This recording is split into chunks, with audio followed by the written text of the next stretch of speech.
I'm Sophie, and this is my story. A story that nearly tore my life apart.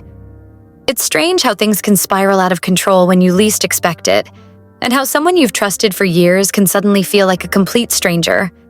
It all started so innocently, really. My husband Ben and I had been married for 8 years.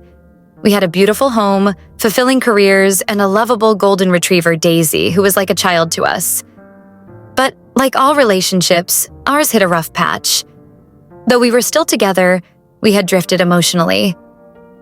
Ben was working late hours, and I often felt unnoticed, like I was becoming invisible in my own home. I didn't realize how vulnerable I had become until Chris entered the picture. Chris was Ben's best friend and a familiar guest in our home.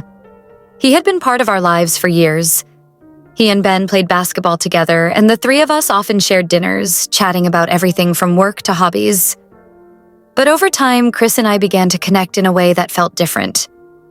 It wasn't intentional, at least not at first.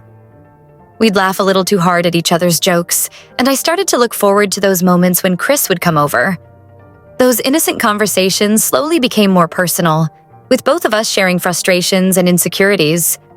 Before I knew it, I found myself confiding in Chris about things I hadn't even told Ben. In a way, I was flattered by the attention. Chris noticed little things, my new hairstyle, the way I dressed, things that Ben had stopped noticing a long time ago. It felt good to be seen again, but I never thought it would go beyond that, or so I told myself. Then, one Friday evening, things shifted. Ben had to stay late at work, and Chris came over to help with a few repairs around the house. Daisy was thrilled as usual, wagging her tail and bouncing around at Chris's arrival. Everything seemed normal, yet there was a different energy between us that night. A subtle shift I couldn't ignore. While fixing a broken cabinet in the kitchen, we laughed and joked, but I could feel a growing tension between us. After the repairs were done, we settled on the couch, Daisy resting between us as we watched a show. The air felt charged with something unspoken, and it was as if both of us sensed something was bound to happen, but neither wanted to make the first move. Then, without warning, Chris reached over and placed his hand on mine. It wasn't aggressive or even overt, but there was an undeniable warmth to his touch that sent a shiver down my spine. I knew I should pull away, that I should stand up and tell him it was time to leave. But I didn't. Instead, I let the moment linger, feeling an odd comfort in the connection.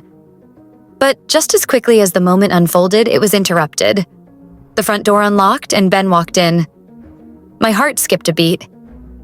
Chris and I pulled away instantly, the atmosphere thick with tension as I scrambled to compose myself. "Hey, I'm home," Ben said, setting his keys on the table. "What's going on?" "Nothing," I blurted, my voice a little too high. "We were just watching TV." Chris stood, clearly uncomfortable. "Yeah, I was just about to head out," he said, avoiding Ben's gaze. Ben didn't seem to notice the awkwardness, or maybe he was too exhausted to care. He walked over to Daisy, giving her a pat, and for a moment I thought we were in the clear. Maybe he hadn't noticed anything. Maybe this could all blow over, and we'd never have to speak of it again. But deep down, I knew better. Something had shifted that night. Something that couldn't easily be undone. We hadn't crossed any physical boundaries, but emotionally, I already felt as if we were teetering on the edge. As Chris left, he gave me a look that said it all. He was feeling the same way, and somehow, I knew this wasn't over. In the days that followed, I felt a blur of emotions, confusion, guilt, and an unsettling yearning. I couldn't stop thinking about Chris, the way he noticed me, the ease of our conversations, the warmth in his touch. But each time I thought of him, guilt hit me just as hard. Ben hadn't done anything wrong. He was a good husband, dedicated and loyal, distracted and tired. Yes, but deep down, I knew Ben didn't deserve what was happening behind his back. I tried to shake it off, convincing myself it was just a fleeting moment of weakness, nothing more. But no matter how much I wanted to forget, Chris was always there. He'd text me with little messages, like asking how my day was or if Daisy, our dog, had been behaving. It wasn't overtly flirtatious, but the undertones were clear. He hadn't forgotten that night either. I knew I should ignore him, but I didn't. I enjoyed the attention, and that realization made me hate myself even more. Each time I replied, it felt like I was playing with fire, yet I couldn't seem to stop. Things came to a head one evening when Ben decided to invite Chris over for dinner. He mentioned it had been a while since the three of us had spent time together, and I couldn't argue without raising suspicions. So I forced a smile and tried to act like everything was normal, though I was a nervous wreck inside. The dinner was tense, at least for me. Ben and Chris seemed relaxed, laughing and discussing sports and work stories, but I couldn't focus. Every time Chris looked my way, I felt as though he could see right through me. And every time Ben smiled, I felt like the worst person in the world. After dinner, we moved to the living room with Daisy following us, ever faithful. Chris sat on the couch, and I hesitated for a moment before taking a seat beside him, keeping a noticeable distance between us. Ben was in the kitchen cleaning up, blissfully unaware of the tension. Then, as if sensing the unease, Daisy jumped onto the couch between Chris and me, wagging her tail, oblivious to the emotional storm brewing around her. Chris chuckled, reaching over to pet her, and for a split second, his hand brushed against mine again. It was like déjà vu, but this time I pulled away instantly, my heart racing. I knew I couldn't keep doing this. I stood up abruptly, startling both Chris and Daisy. "I'm going to help Ben in the kitchen," I mumbled, my voice shaky. I needed to get out of there. The walls were closing in, and I felt as if I was suffocating under the weight of my own guilt. Chris didn't say anything. He just nodded, his expression unreadable. In the kitchen, I found Ben drying the dishes, humming softly to himself, so blissfully unaware. As I watched him, the guilt hit me like a freight train. This was wrong. All of it was wrong. "Hey, can I talk to you?" I asked, my voice barely above a whisper. Ben turned, his smile fading when he saw the look on my face. "What's wrong?" I hesitated, my mind racing. Should I tell him the truth? Should I confess and risk losing him forever? As I looked into his concerned eyes, I realized I couldn't. At least, not like this.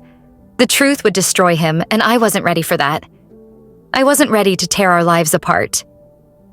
"Nothing," I lied, forcing a smile. "I've just been feeling a little off lately. Work's been stressful." Ben relaxed, relieved. "You know you can talk to me about anything, right?" he said, pulling me into a hug. "I'm here for you." His embrace felt like a lifeline, pulling me back from the edge. In that moment, I made a decision. I was going to end whatever was happening with Chris. I couldn't keep risking everything for a fleeting attraction, no matter how strong it felt. The next day, I texted Chris, telling him we needed to talk. I wanted to be clear. This needed to stop. I couldn't risk my marriage for a temporary feeling. He agreed to meet, but instead of suggesting a public place, he asked if he could come over when Ben wasn't home. Against my better judgment, I agreed. When Chris arrived, Daisy greeted him excitedly as usual, blissfully oblivious to the tension. I led him to the living room, determined to have a serious conversation and end things once and for all. But as soon as we sat down, he leaned in closer than I had expected, his gaze intense. "I can't stop thinking about you," he confessed, his voice low.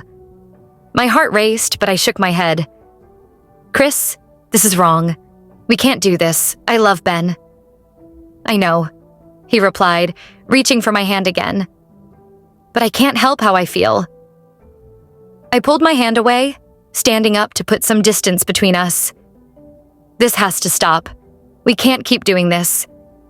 Chris stood as well, frustration clear on his face. "Sophie, you feel it too. I know you do." Before I could respond, I heard the sound of the front door unlocking. Ben was home, early. I hadn't expected him for another hour. Chris froze, his eyes wide with panic. Daisy started barking excitedly as Ben stepped inside. My heart pounded as I realized the situation we were in. There was no way to explain this without it looking suspicious. Ben walked into the living room, his face lighting up when he saw me, until he noticed Chris standing there. His expression shifted immediately, a mix of confusion and suspicion clouding his features. He looked from me to Chris, then back to me, his brow furrowing. "What's going on?" I opened my mouth to respond, but no words came. The guilt was overwhelming. There was no way to explain this without it looking like exactly what it was: a betrayal. Sensing the tension, Chris quickly spoke up, trying to sound casual. "I was just leaving," he said. "I came by to check on Daisy." Ben's eyes narrowed, clearly not buying the excuse. "Why would you need to check on Daisy when Sophie's home?" The room fell silent, and in that moment I realized that no matter how hard I tried, I couldn't undo what had already been set in motion.